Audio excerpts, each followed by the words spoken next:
One more thing. Double bigs lineup at the end of the game was an answer against the Denver Nuggets, but no one is convinced it's the answer long term. Today's Locked On Mavs, one more thing. I'm not a doctor, so. That's it. It's me versus the machine. I don't know. Satnam change. Nice penetrating thrust to the middle. Hot man, the hot player. Wait. One more thing. Fired up. Yeah, you're still locked on to the Dallas Mavericks, your team every day. My name is Nick Angstadt, media member covering the Mavs for over 10 years. Today's episode is brought to you by Game Time. Download the Game Time app, create an account, use the code LOCKEDONNBA for $20 off your first purchase. It's the One More Thing, a bonus episode of Locked On Mavs. If you missed the episode, Slightly and I breaking down the Mavs against the Nuggets. Go listen to that show. Fun stuff. Isaac makes a weird cameo. He had technical issues. But today, I want to talk about the double bigs lineup because Jason Kidd made a comment about it that we haven't talked about before the Pelicans game. And I want to get into that. Also, I'll share all the Cooper Flagg stats that are flying around because there's enough of them and it's super fun. But let's start here. Before the Mavs Pelicans game, Jason Kidd had this quote, and I had it written down to do some kind of one more thing or something on it, and I just didn't end up doing it. Then Jason Kidd goes to the double bigs again in the Nuggets game, and we'll break all that down. But here's the quote he said before the Pelicans game. AD's playing great. He's helping us win games. He's helping us be in position to win games. He's playing at the 5 right now. And at some point here down the road, I think we'll get him back to the 4. Of course, that raises everybody's eyebrows, right? I have to apologize that you felt that he should have played more. At the 5 than at the 4, because I think everybody is seeing what I'm seeing. And I'm seeing that Anthony Davis, because Lively's been out, Gafford's been in and out of the lineup. Musa Cisse has not played a lot. He's on a 2-way. Dwight Powell is not an answer for Jason Kidd apparently. And with the lineup the way that it is, the rotations the way that it is, Anthony Davis has to play the 5. And the Mavs have had a good answer with Anthony Davis at the 5. They have been a better lineup with Anthony Davis at the 5. We've seen it. They've had these good wins. And so then a quote like this where he's like, well, we got to get him back to the 4 at some point. It just raises some eyebrows where you go, wait, hold on. What do you mean by that? So Christian Clark of The Athletic asked about this before the Nuggets game because we saw the double bigs against the Pelicans and it was terrible. It was awful. It did not work at all. Offensively, defensively, nothing. And so Christian Clark asked Jason Kidd about it and he kind of beat around the bush a little bit. But then he said, I just said we could look at it, just giving more options that we have to give Gaff a bit more time on the floor. How we're built right now, we have to play AD at the 5. And then Jason Kidd actually went on and said that it didn't work on offense or defense against the Pelicans. And so I took that and said, all right, well, we probably won't see the double bigs anymore. But then we see it against the Nuggets late. And Jason Kidd was asked about it. And he just said, yeah, they had their double bigs out there. We went with our double bigs. And that was true to start with for like 2 or 3 minutes or so. Jokic and Jonas Valanciunas were out there together. And so Gafford with about 5:10, about 5 minutes to go in the game, checks in. And I want to walk through the reasons why this worked and some of the things that happened in this last 5 minutes that make me think that this double bigs is not an answer long term or even any kind of term, really. It's like a situational lineup the Mavs can throw out there every once in a while. But Jonas Valanciunas checked out. Like Jonas Valanciunas checked out at a certain point, like a minute after Gafford got put in. Gafford makes, Gafford is in at about the 5:10 mark, a little bit before that. Jonas Valanciunas checks out the 4:10 mark after he fouls Gafford on that screen. So it's not like they were combating the Nuggets double big. Gafford stays in basically the rest of the game. There's another like 4 whole minutes of Gafford at the 5 where the Nuggets are playing their 5 out offense basically. So let's walk through it because I want to walk through some of these plays. Gafford being around the rim allows for the Mavs to have vertical gravity. The Mavs do not have spacing right now. It's kind of a problem. They don't have shooters. Max Christie couldn't play in this game. Klay Thompson couldn't play in this game. PJ was out. Those are like their 3 most consistent 3-point shooters right now.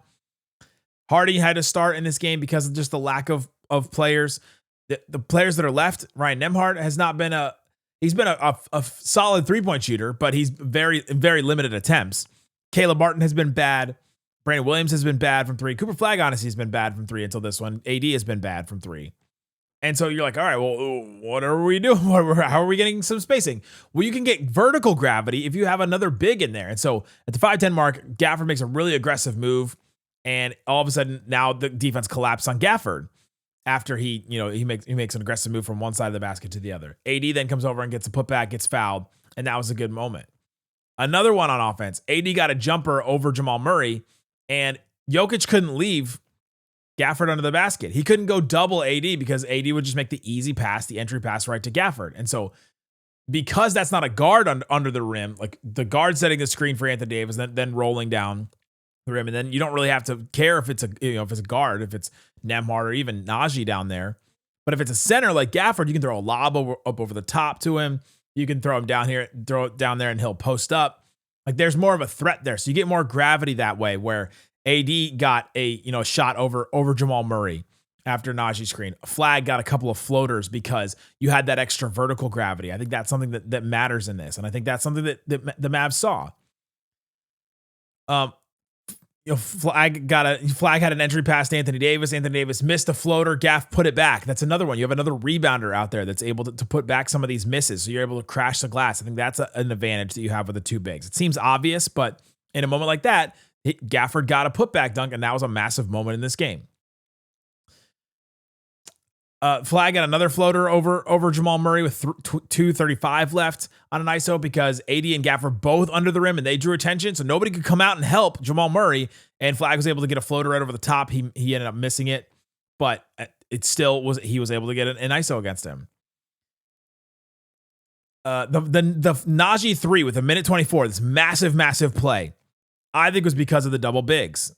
So Anthony Davis gets doubled on the right side of the floor.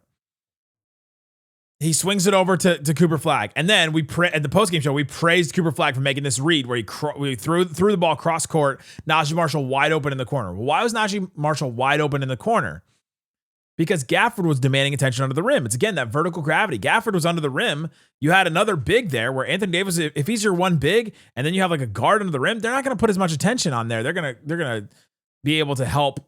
They'll be able to phase off of him just a little bit. And then get to Naji quicker, and Naji doesn't have an open three. But Naji did because you have to commit under the basket to Gafford, or else it's an easy right at the rim. And so I think that was a massive play that happened because of the two bigs. I think defensively, it really struggled. I started to go through some of these. The Nuggets got 4 wide open threes because of the double bigs. 420, Bruce Brown makes one. 338, Jokic misses one. Wide open. The Peyton Watson miss at the very end of the game. That if this goes down, that we're happy about Cooper Flagg, but we're not as happy because the Mavs would lose the game. Jokic got doubled, and Watson misses the open corner three after Jokic makes the correct pass. But the reason why Watson was open is because Gafford was guarding Bruce Brown, Flagg was guarding Peyton Watson, and Bruce Brown came over and set a back screen on Cooper Flagg. Gafford was in the paint, and Gafford was trying to come over and help on Jokic, and he's used to doing that. He's used to defending the rim, not used to having to switch out on the perimeter. And so Flagg turns around, Bruce Brown is right there setting the screen, and Peyton Watson was wide open. It ended up working out, but that's a tough one where you do get wide open threes. That was the big thing that we were worried about with this double bigs lineup. And so I don't think this is double bigs is some kind of answer that Jason Kidd has found. And even after the game, Jason Kidd, was like, hey, it worked tonight. We saw that, but we'll see what happens going forward. We just want to get Gafford some more time because you want to get your best players out there. And I get that. I think you can run double bigs every once in a while. I don't think it's supposed to be like the staple of your team like Nico Harrison thought. But I think you can run it every once in a while. And if you can win on the offensive rebounds and all that, I think that can be a win for your team. So I thought it was interesting going back through it, hearing from Jason Kidd, hearing from some of the guys. If Anthony Davis is still pushing for this, I think he'll see that playing at the 5 is the best for him right now on the Mavericks. Absolutely. Coming up, Cooper Flagg, absolutely incredible. I'm just going to share all the stats on Cooper Flagg. It's worth it. Talk about that more coming up. Today's episode of Locked On Mavs brought to you by our friends at Game Time during basketball season. There's nothing better than being in the building. I can attest. I was there tonight. An incredible atmosphere, especially when you don't know if your team's going to win. One of the most incredible moments in sports, honestly, like live sports, is when your team's about to win a game, but the other team gets a wide open 3, right? There was one in the Mavs Timberwolves playoff series where Naz Reid almost ruined Luka Doncic's game winner against Rudy Gobert because he had a wide open 3, and it's in the air, and all of a sudden you just feel the entire room, like the oxygen goes out of the room, and then it doesn't go down or it goes down. It's just an incredible moment. Experience those with Game Time. Take the guesswork out of buying tickets with Game Time. Download the Game Time app, create an account, and use the code LOCKEDONNBA. That's LOCKEDONNBA, LOCKEDONNBA for $20 off your first purchase. Download the Game Time app today and get in on the action with Game Time. Also brought to you by Prize Picks. It's daily fantasy made easy. Holiday season is one of the best times in sports. Bowl games, big basketball matchups, playoff pushes, Christmas Day games. It's all happening at once. And while we're all making choices every day, one of the most fun places to make the right call is Prize Picks. Prize Picks is the easiest way to get on a daily fantasy. Just pick more or less on 2 player projections, at least 2. You can do more. Lock in your lineup, and you're in the game. It's simple, fast, and available in 45 states, including Texas. So go check it out. Hopefully you had more on Cooper Flagg, more on Anthony Davis, and you had less on Jokic or whoever else. Download the Prize Picks app today. Use the code LOCKEDONNBA. You get $50 in lineups after you play your first $5 lineup. That's code LOCKEDONNBA. You get $50 to play in lineups after you play $5 on your first lineup. Prize Picks, it's good to be right. Shut it down! Let's go home! It's the One More Thing, a bonus episode of Locked On Mavs. Again, go check out the post-game show if you missed that one. We'll have more shows. Isaac and I are going to do a special Christmas show. We'll do that. We'll also have the post-game show after Christmas. So stick with us here on Locked On Mavs. All right.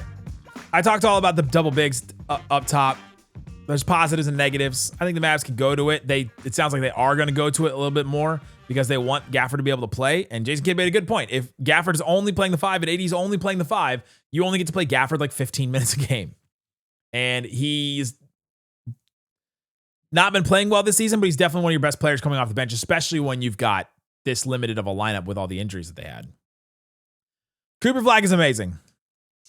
Cooper Flagg and Anthony Davis made history for the Dallas Mavericks. First time in franchise history that a pair of teammates had 30 points, 9 rebounds, and 4 assists in the same game. That's wild. The Mavs have not had bigs. So the 9 rebounds part is probably the one that they got him. Like 30. Imagine think of all the players that would have 30 points, 9 rebounds. Luka, Dirk. You think back to maybe like a Roy Tarpley. You think back to it's hard to imagine like Tyson Chandler having that. It's hard to imagine some of the other bigs having that. Maybe like a Mark Aguirre or a Rondo Blackman got a ton of rebounds and got a bunch of rebounds in a game. The 4 assist part of it, but not a lot at the same time, right? A lot of those names I mentioned, they don't all play at the same time. So that's an interesting one. 30 points, 9 boards, 4 assists in the same game.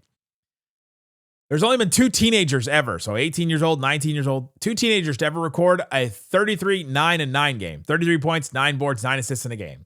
Cooper Flagg did it in this game against the Nuggets. And Luka Doncic. 2 Mavericks. The only teenagers ever to have 33, 9, and 9 in a game are both Dallas Mavericks. Cooper Flagg and Luka Doncic. Oh, man. Those guys will be linked forever. Jokic had this quote about Cooper Flagg after the game, which I found just awesome. He doesn't feel like he's so young out there. He seems like he's played meaningful games, and he was winning before. That's my opinion. He looked really mature out there. That's the big thing about Cooper Flagg, is it's not just about, well, man, he's just a really impressive athlete. Oh, man, he's just so much better, quicker than everybody else. He's mature. He's making good decisions. He looked like he's played meaningful games. He's making the right choices out there. And that's all you can do. It's make or miss. When people say it's a make or miss league, they're talking about, all right, the decisions all up to that point were solid and sound. You made all the right decisions. You got the right shot. You made the right pass, all that. And then you make it or miss it. Cooper Flagg tonight made a 3 late, missed a floater late, made a floater late, but he made the right choices. And I think that is just incredible for Jokic, the multiple time MVP, NBA champion, best player in the league, to say that about Cooper Flagg. Thought that was cool. Cooper Flagg over his last 5 games has been incredible. But go to his last 15 games. You look at the split for the Mavericks. Cooper Flagg, first 15 games of the season, he was averaging about 15.5 points, 6 rebounds, 3 assists, just under 50% effective field goal percentage, which is bad. And the Mavs were 4-11. You look at the last 15 games, games 16 to 30, he's averaging just under 23 points, 6 rebounds, 4.5 assists, shooting 53.2% effective field goal rating, which is a little better. Not that great, but because of his threes have not been great, and so that affects that. But the Mavs are 8-7 in those games. Seems like the Mavs are coming on here. Anthony Davis has been back in that time. I think that matters. Anthony Davis getting more attention. I think it's helping Cooper Flagg in these games for sure. Even though they haven't played well together, like the numbers with them on the court together have not been good. I think it's because they got destroyed early in the season.